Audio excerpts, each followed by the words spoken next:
Mr. Copeland testified hardly at all on the 7th of June 2024, but then did testify the 10th, 11th, Right. and then the 12th is what Right. you referred to.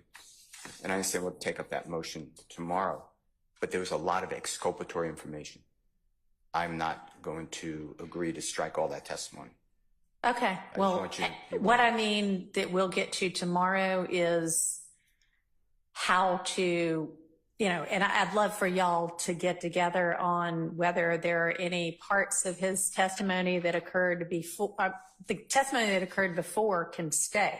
Okay. The testimony that occurred after the motion was filed, if there are parts of that testimony that y'all can agree to, then that will be great because it'll save us time and we'll have better contours about what we're dealing with. So I want y'all to get together about that and we'll think about that probably tomorrow, maybe the next day, I don't know, but not today. But y'all after court today can think about that together with each other, okay? The reason I stood up though, yes, I just want to make that introduction. The reason I stood up is the following. The state elicited testimony. Now, Mr. Copeland denied it, and they've done it with many witnesses before the Honorable Court took over the case. You've never had to testify in front of Mr. Williams, Mr. Huey, Mr. Kendrick, et al. Right. And you're intimidated, and that's why you're not testifying. Mm-hmm. I would need to show the jury that it's the state, and I have evidence now, and the judge that has been the person to intimidate a witness. So that's another issue when you're resolving this. Can the Judge Glanville, I heard what you said, but can Judge Glanville be a witness? Can the two lawyers representing the state of Georgia be witnesses?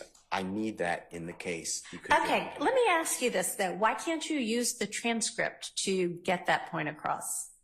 I mean, it's right there in the transcript. What it is that you assert to be intimidation is in black and white in the transcript. Because I'm intending to cross-examine or examine Lawyer Hylton and Lawyer Love. I know you're intending to, but what I'm asking you, and I don't mean to interrupt you, but I want you to answer the question that I asked you, which is why can't you use the transcript to do that? Because Mr. Copeland can't discuss.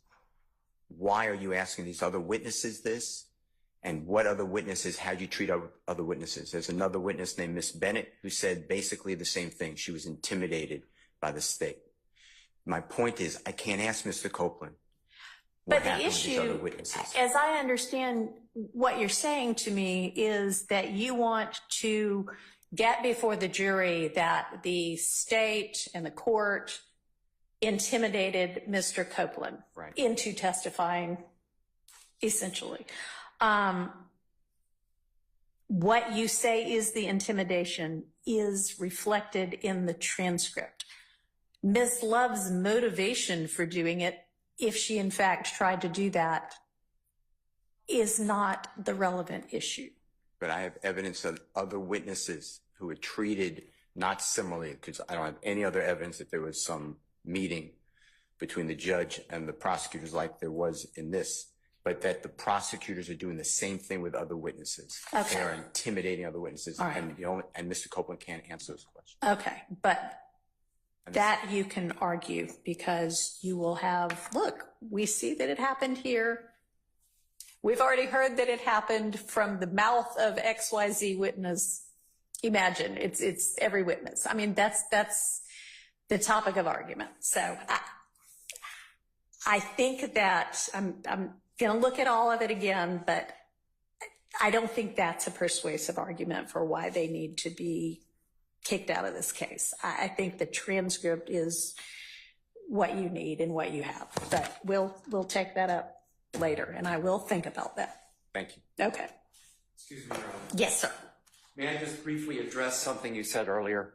Sure. Well, I did argue with the court that everything after the afternoon of June the 12th is void and needs to be thrown out. Right. I do not, just for purposes of the record, I do not concede that this trial can continue. I understand. Okay. I just want to make sure. A couple of motions from Just want to make sure that's there, because you're asking us to meet tonight to go over what could possibly remain. Well, and I don't know that that's possible. Thank you, Your Honor. Well, it's possible. I mean, unless I rule today that y'all have a mistrial that is with prejudice, it is certainly possible for y'all to meet tonight. No. Absolutely. I understand that. We'll follow whatever order that you give, Your Honor. All right. Thank you.